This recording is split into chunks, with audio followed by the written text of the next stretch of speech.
Welcome to One Word a Day. I'm Sophie, your pilot into the universe of Chinese. Let's continue exploring doublet. And today's doublet is interesting because I just realized it's doubling. 习, it means feather. It means actually study or review. It's the current China's leader, Xi, the same character of his family name. I just realized that. And when we double that, the study or review, it become feathers and pronounced differently, pronounced as yu. And if you look at it 2,000 years ago, there are 3 strokes here instead of just 1.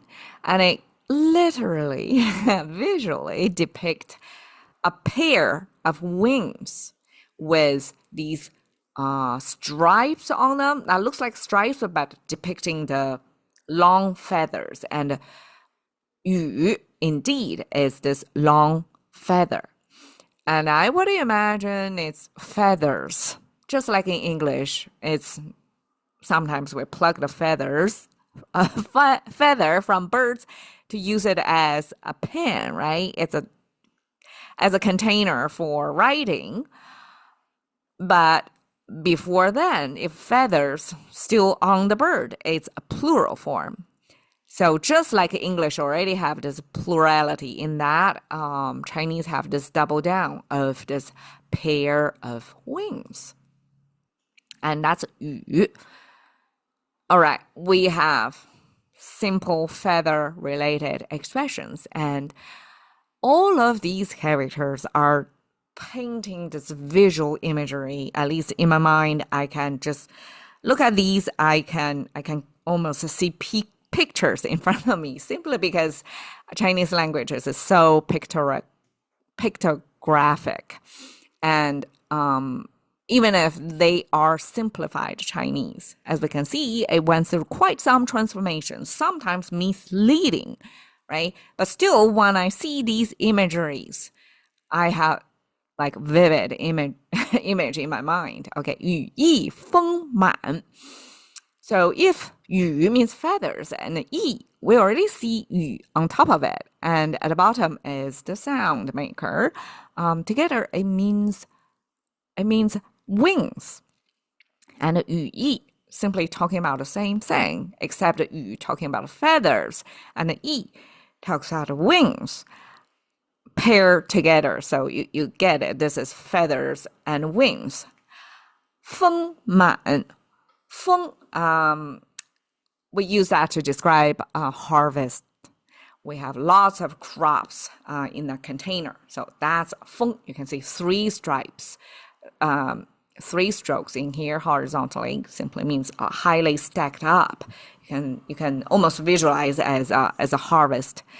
And then 满 means water is filled up all the way to the bank. I mean, it could be a flood situation, but if it's just filled up, that could be a good thing for the next year, right? So 羽翼丰满. 丰, you can almost read it as harvest, but also like rich, because harvest means people are going to get good and enough nutrition, right? So 丰 give it a sense of abundance, and 满 like a fill up, as if like water in this water bank within the bank that you got fulfilled. So abundance, fulfilled, give it a sense of fully grown.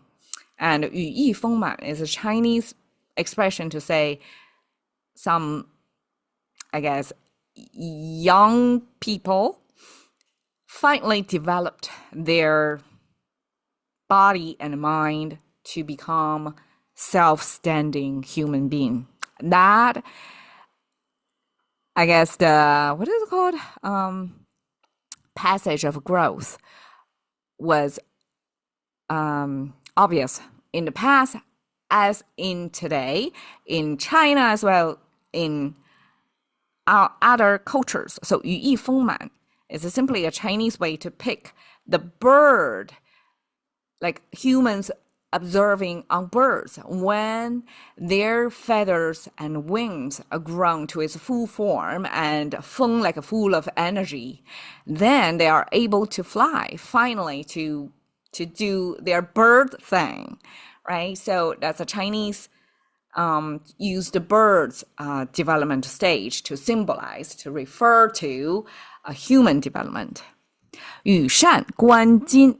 Okay, 羽扇纶巾 is a depiction of a particular fictional figure. I'm not sure probably it's a historical figure as well, but historical figure, but fictionalized, let's say that. 诸葛亮. Okay, so this is a military strategist. It's kind of like a statesman, but didn't support the strongest king. So his king lost in the end, but his, I guess, virtues or intelligence was legendary, and therefore he's like this fictional figure. And this is how, I guess, the gear of this figure, almost like a sage person, like get divinified. All right, 羽扇纶巾. 羽扇 means this 诸葛亮, this historical figure's fan is made of feathers, right? It's not an everyday person. It's that material when you gather enough feathers to make one fan. It's not that easy. Okay, I went to museum in Hawaii, and the royalties, when they, back then, the tribes, only the royalties, they were able to afford lavish cape or headgear covered by feathers, and depends on the color, I guess the feathers can be rarer and rarer, and use that as a symbol to show the wealth and the power and the specialness of that person. So 羽扇, I guess, here shows that this strategist, well, being a military thinker and a philosopher and a writer, okay, he got this special 扇 made of feathers. So some special social status, but not an everyday person, but it's not like a lavish as the king of the kingdom, right? All right. 冠巾.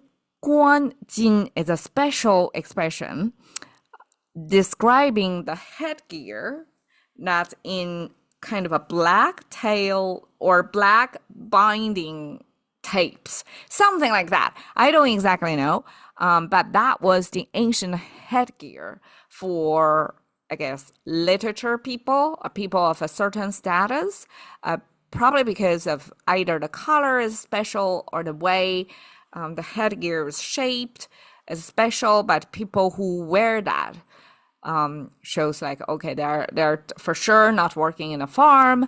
They're probably not a military guy either, like a military in the sense of as a warrior to go to war, but this is a thinker, somebody who strategizes and advise the king and the military forefront leaders what to do. So it's a strategist. So 冠巾 give you the sense of this special headgear.